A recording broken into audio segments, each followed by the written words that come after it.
Atos capítulo 3. A cura de um aleijado. Certa ocasião, Pedro e João estavam subindo ao templo na hora da oração, isto é, às 3 horas da tarde. Nota de rodapé 1. Pedro, João e Tiago, irmão de João, naturalmente, passaram a liderar o grupo dos apóstolos e discípulos por causa da íntima comunhão que tiveram com Jesus.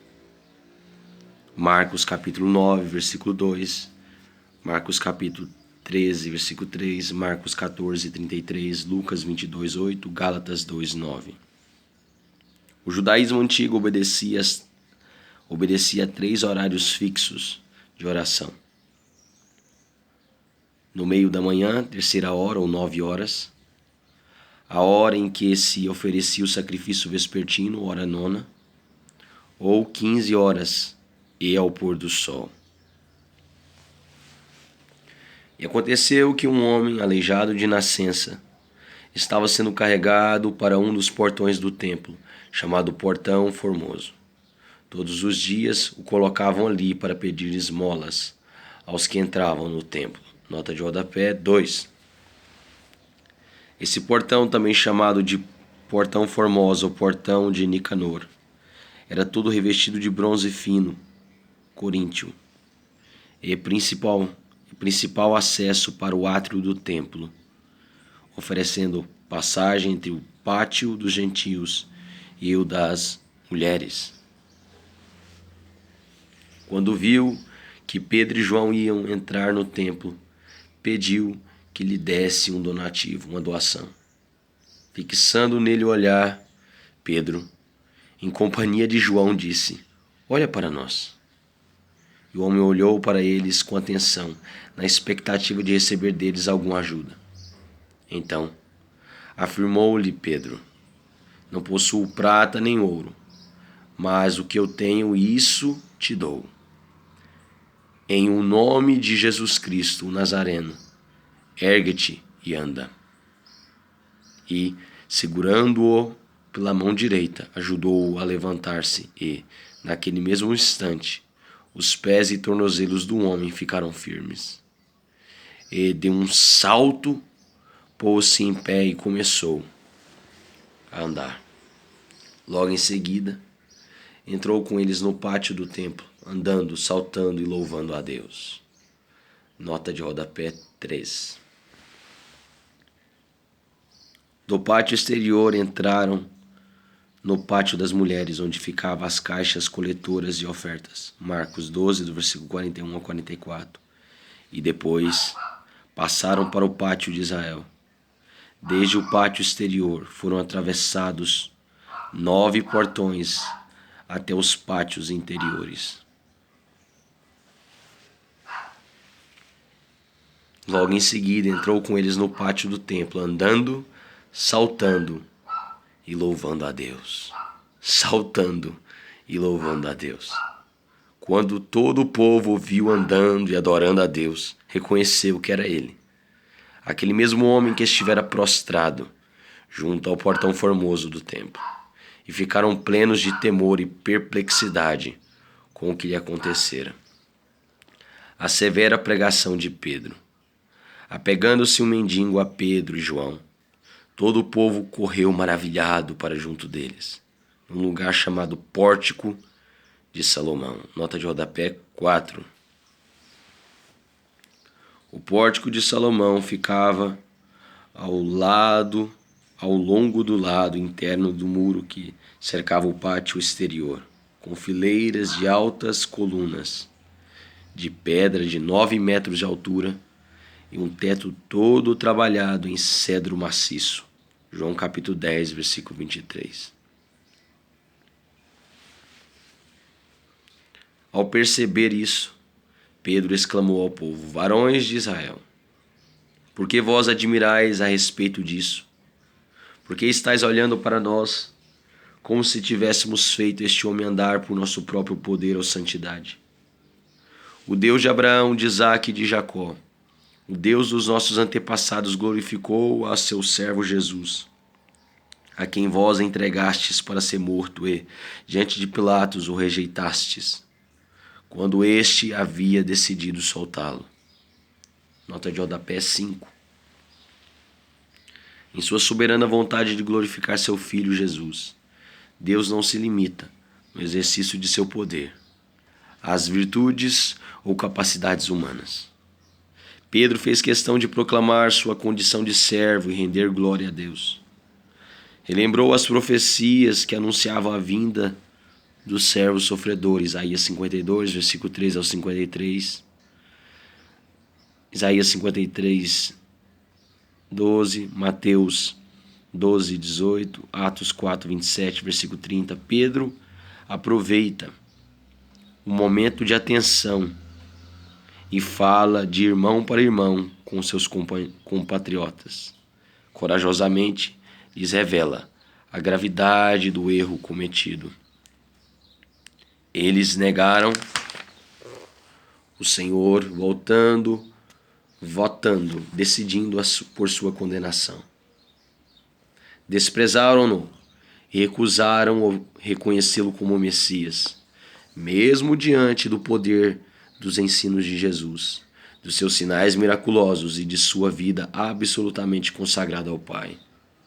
O próprio procurador romano Pilatos não viu motivo para condená-lo e tentou soltá-lo. Mas os judeus ensandecidos exigiram a crucificação de Jesus. João capítulo 19, versículo 12. Todavia, vós negastes publicamente o santo e justo, e pedistes que um assassino fosse libertado. Vós matastes o autor da vida, a quem Deus ressuscitou dentre os mortos, e nós somos testemunhas deste fato. Nota de rodapé 6. Os apóstolos foram testemunhas oculares da vida santa e poderosa do Filho de Deus e da sua injusta condenação e morte. A maioria dos discursos em Atos repete esse tema: vós matastes Jesus. Deus o ressuscitou dentre os mortos. Atos capítulo 2, versículo 23 e 24. Atos 4, 10. Atos 5, do versículo 30 ao 32. Atos 10, do versículo 39 ao 41. Atos 13, do versículo 28 ao versículo 30. De acordo com 1 Coríntios capítulo 15, do versículo 1 ao 4. Pedro enfatiza que Jesus é inculpável, santo e justo em relação a Deus e aos homens. Pela fé em o nome de Jesus, o nome curou este homem, que aqui vedes e bem o conheceis. Sim, a fé vem por meio de Jesus. A fé que vem por meio de Jesus deu a este, agora, saúde perfeita, como todos podem observar.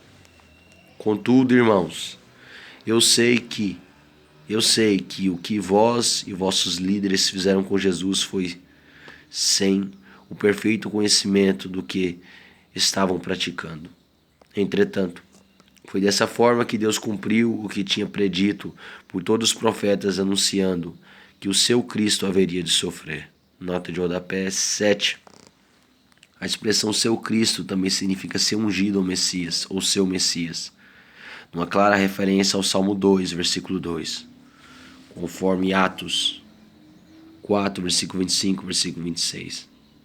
Era indispensável que os judeus se rendessem às evidências quanto à necessidade dos sofrimentos expiatórios do Messias, claramente preditos ao longo de todas as Escrituras Sagradas. Isaías 53, versículo 7, versículo 8.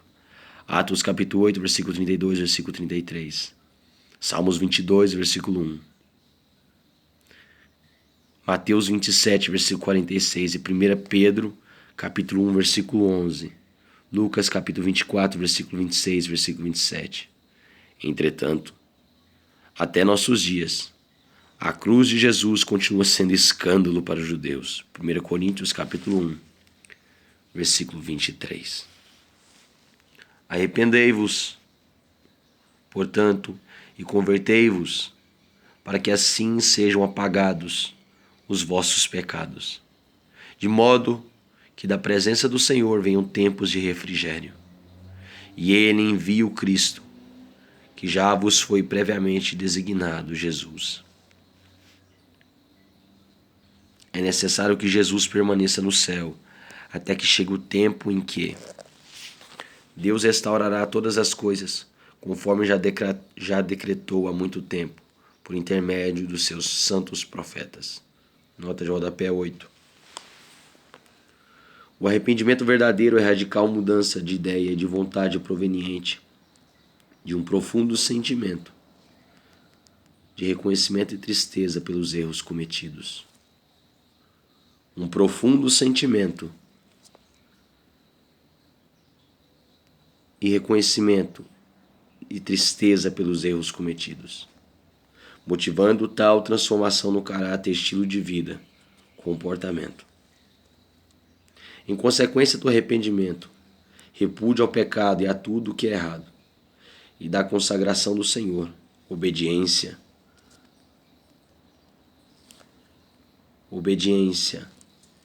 a Deus pela fé em Jesus. Todos os pecados são destruídos, cancelados e anulados em seus efeitos. Romanos 8, versículo 18 ao 25, Romanos 12, do versículo 1 ao 2.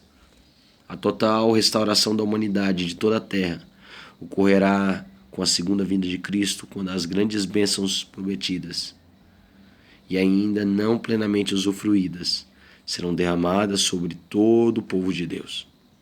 Por isso, devemos orar e trabalhar pela conversão dos judeus e evangelização do mundo, e assim apressarmos o glorioso retorno do Senhor. 2 Pedro 3,12, Romanos 11, 25.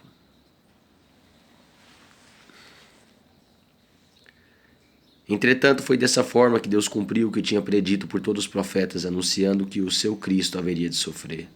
Arrependei-vos, portanto, e convertei-vos, para que assim sejam apagados os vossos pecados, de modo que da presença do Senhor venham tempos de refrigério, e Ele envia o Cristo, que já vos foi previamente designado, Jesus. É necessário que Jesus permaneça no céu até que chegue o tempo em que Deus restaurará todas as coisas, conforme já decretou há muito tempo por intermédio dos seus santos profetas.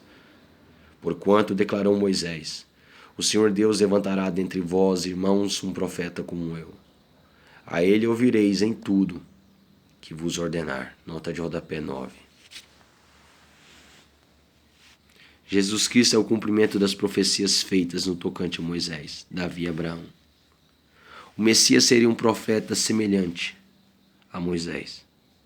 Previsto nas pregações de Samuel a respeito de Davi ungido, traria bênçãos sobre todos os povos da terra, de acordo com as promessas feitas a Abraão. Versículo 25, versículo 26. Os primeiros sermões de Pedro em Atos revelam que Jesus Cristo é o sucessor de Davi e Moisés, cumprindo as profecias do Antigo Testamento desde Abraão.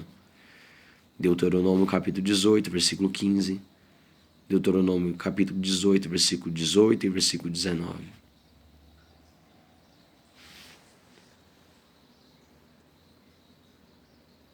Porquanto declarou Moisés: o Senhor Deus levantará dentre vossos irmãos um profeta como eu. A ele ouvireis em tudo que vos ordenar.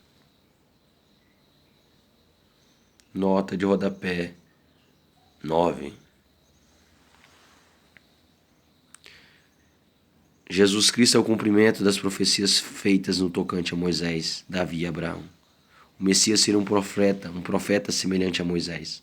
Previsto nas pregações de Samuel a respeito de Davi ungido, traria bênção sobre todos os povos da terra, de acordo com as promessas feitas a Abraão. Versículo 25, versículo 26. Os primeiros sermões de Pedro em Atos revelam que Jesus Cristo é o sucessor de Davi e Moisés, cumprindo as profecias do Antigo Testamento desde Abraão. Deuteronômio 18, versículo 15, 18 e 19. E acontecerá que toda pessoa que não ouvir esse profeta será exterminada dentre o povo. Em verdade, todos os profetas de Samuel em diante, um por um, pregaram e predisseram estes dias. Nota de rodapé 10.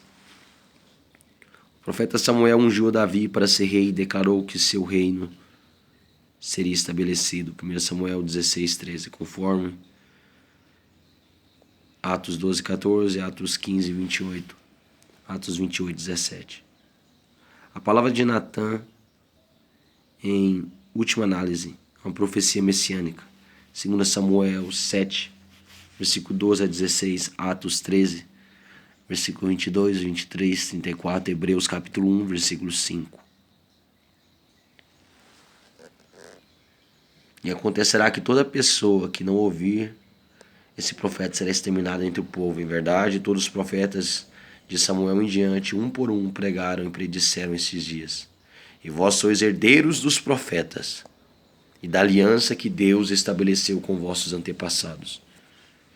Ele declarou a Abraão: por meio da sua descendência, todos os povos da terra serão abençoados. Sendo assim, tendo Deus ressuscitado o seu servo, enviou-o primeiramente para vós, a fim de abençoá-los, convertendo cada um de vós das vossas vidas pecaminosas. Nota de rodapé 11.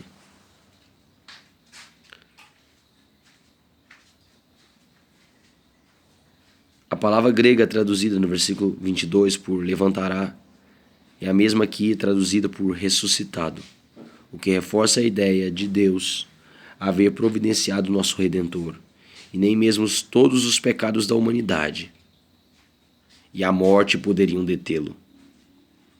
Ao contrário, na ressurreição de Cristo, o Senhor cumpre as profecias entregues aos pais. Atos capítulo 13, do versículo 32 ao 34. Em Jesus ressurreto, aquela bênção prometida a Abraão e dirigida a todas as nações, Gênesis 12, 3, alcança seu pleno cumprimento.